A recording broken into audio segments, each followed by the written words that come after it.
Olá pessoal, gostaria de agradecer a participação e a presença de todos em relação à visualização do nosso vídeo, né? Aqui nós vamos trazer para os senhores algumas das atividades, né, um relatório apresentando as atividades que nós realizamos na cultura da uva no decorrer do 8º semestre do curso de agronomia do ano de 2020. Né?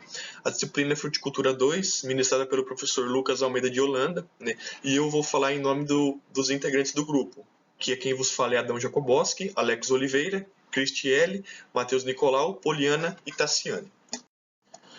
Bom, esse relatório, né, esse trabalho, ele teve como objetivo os alunos conduzirem as culturas no campo, a fim de mostrar quais são as possíveis ocorrências que podem ocorrer nessa cultura, para os alunos, consequentemente, adquirir uma experiência a mais com essas culturas que são instaladas novas na nossa região, como é o caso da cultura da uva. Né? Visto que a cultura da uva é uma cultura que se desenvolve bem em regiões que apresentam um clima um pouco ameno, né? Quando ela foi colocada, né, cultivada primeiramente no nosso estado, consequentemente muitas pessoas falavam que ela não ia conseguir se desenvolver, visto que ela é uma cultura originária de clima ameno, como eu já citei anteriormente. Porém, com as adaptações e com os melhoramentos genéticos, nós conseguimos observar que ela possui sim uma grande capacidade de conseguir se desenvolver, mantendo assim a sua produção e a sua qualidade de fruto final. Né?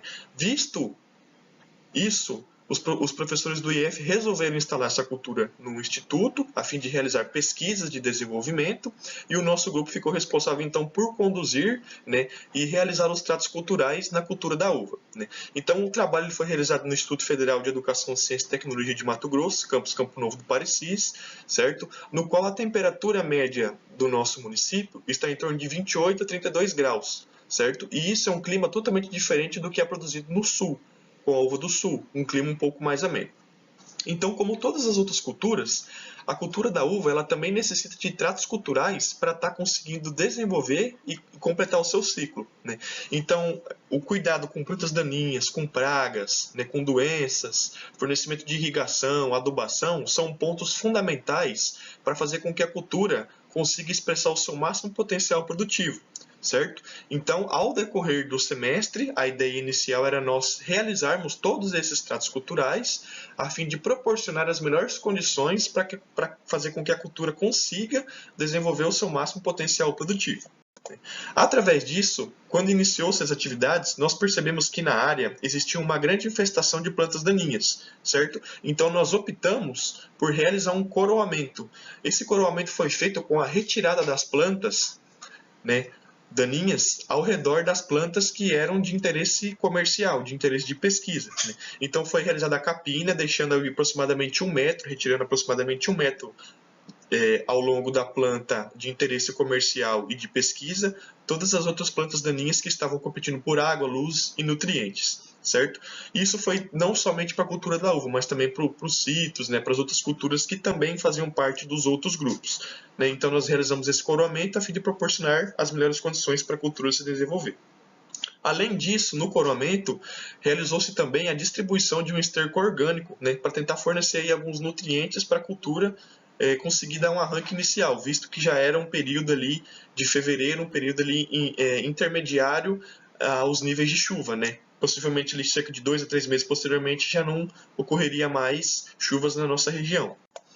Bom, visto que o coroamento ele não foi suficiente para combater ali as plantas daninhas, porque a banca de sementes e a quantidade de plantas daninhas e também o estágio de desenvolvimento das mesmas estava muito avançado, né, optou-se então por realizar uma aplicação de herbicida glifosato na dosagem de 3 litros por hectare. Porém, as culturas elas não apresentam seletividade por herbicida glifosato. Né? Então nós tivemos que bolar uma estratégia para tentar minimizar os riscos caso ocorresse alguma deriva sobre a planta. Através disso nós entramos em um consenso, né? O professor Lucas entrou em um consenso e optou por utilizar sacos plásticos tampando ali a planta para fazer com que não ocorresse alguma deriva do herbicida.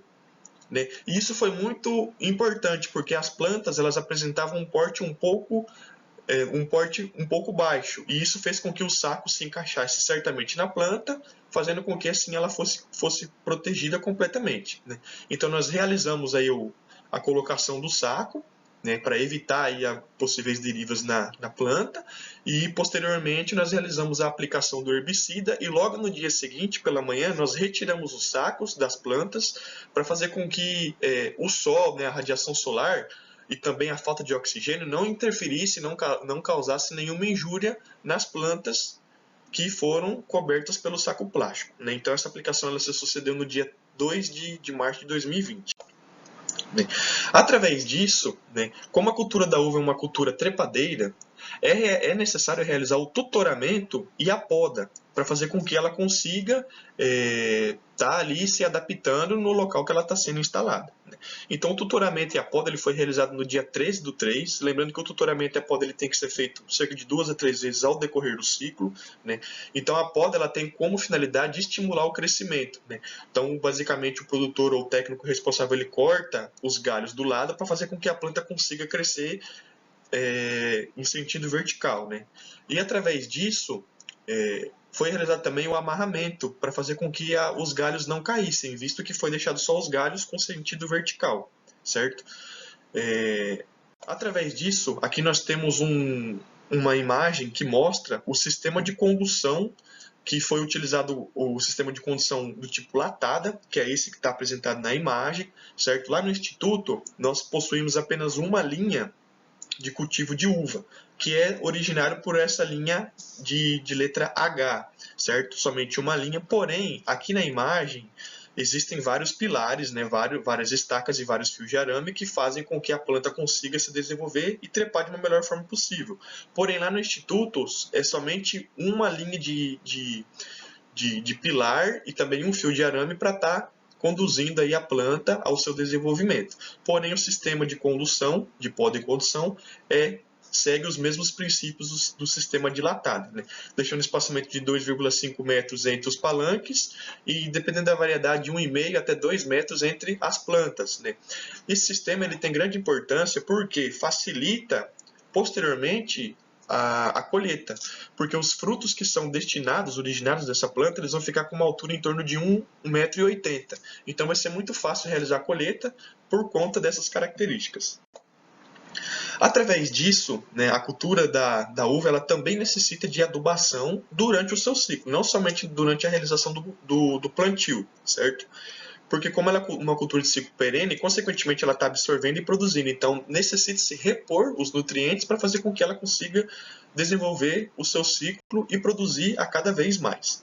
Certo? Então, aqui nós trouxemos uma tabela que mostra quais que são as possíveis fontes de nutriente, né? Quanto que a cultura tem que absorver de cada nutriente para ela produzir cerca de 1.000 quilos de frutos no final. Então, por exemplo, o fósforo, ela tem que absorver cerca de 1,4 kg de P2O5, né, fonte de fósforo, para estar produzindo cerca de 1.000 kg de fruto. Mesma coisa para o potássio, tem que absorver 6 kg para produzir 1.000 kg de fruto. Nitrogênio 2, o cálcio 6, o magnésio 1 e o boro, que é um micronutriente essencial também, cerca de 10 gramas, né, por ser um micronutriente, consequentemente a quantidade que a planta precisa absorver é reduzida, em torno de 10 gramas aí para está produzindo cerca de 1.000 quilos de fruto, certo? O cálcio e o magnésio, eles foram distribuídos no solo através do calcário, que foi aplicado cerca de meses anteriores à instalação do experimento, a fim de se corrigir o solo. O fósforo, o potássio, o nitrogênio e o boro, eles foram fornecidos através de um adubo formulado, né? Através disso, no dia 6 de abril, realizou-se a adubação, né? Essa adubação ela tem como finalidade fornecer esses nutrientes, como eu já citei anteriormente, a fim de proporcionar que a planta consiga se desenvolver e adquirir a máxima produtividade, né? Através disso, né, foi realizada uma aplicação de um formulado 20-020 mais micro, a fim de fornecer nitrogênio e potássio para as plantas e também um micronutriente boro. Né? Então foi aplicado cerca de 550 gramas por planta e simultaneamente no mesmo momento foi realizada a irrigação. Visto que o mês de abril foi um mês que praticamente não choveu, realizou-se a irrigação a fim de fazer com que o adubo derretesse e a planta conseguisse absorver da forma mais rápida possível. Certo? O fósforo ele foi fornecido através de um adubo 0,30-0, né, o 003000, na dosagem de 400 gramas por cova. tá? Então foram fornecidos aí todos os nutrientes necessários para ela estar conseguindo expressar o seu máximo potencial produtivo. Visto que a nossa cultura da uva ela possui poucas plantas no local do trabalho, né, nós optamos também por realizar uma adubação na cultura do caju, né, a fim de realizar um trabalho a mais para estar compensando aí as poucas cargas horárias que nós tivemos em relação às poucas quantidades de planta que nós tínhamos no trabalho. Então realizou-se também a aplicação de adubo no caju, né, no mesmo dia, no dia 6/4, no qual foram distribuídos cerca de 100 gramas de ureia por planta e 50 gramas de KCl por planta também. Né? Então nós misturamos, ali pesamos o adubo, misturamos e realizamos a adubação em todas as plantas do caju no mesmo dia. E também realizamos a irrigação para estar dissolvendo, né, diluindo esse adubo para fazer com que a planta consiga absorver da forma mais rápida possível. Bom, visto que a área do Instituto é uma área que apresenta grandes culturas instaladas no seu interior, algumas plantas elas apresentavam ataque de lagarta e também algumas doenças. Né? Então, como forma de prevenção, nós optamos por realizar uma aplicação de inseticida no dia 18/4, né, com o princípio ativo clorantraniclore mais abamectina, um produto, e o outro é o trifluomuron, a fim de prevenir os ataques dessas lagartas, visto que a cultura da uva estava com apenas de 6 a 8 meses de desenvolvimento e ela não tinha muitas folhas desenvolvidas, então nós realizamos essa aplicação para evitar possíveis perdas futuras. Né? E, simultaneamente, na mesma bomba, nós também realizamos a aplicação de um fungicida à base de propiconazol mais difeconazol, a fim de combater as possíveis doenças que poderiam interferir posteriormente na cultura da uva.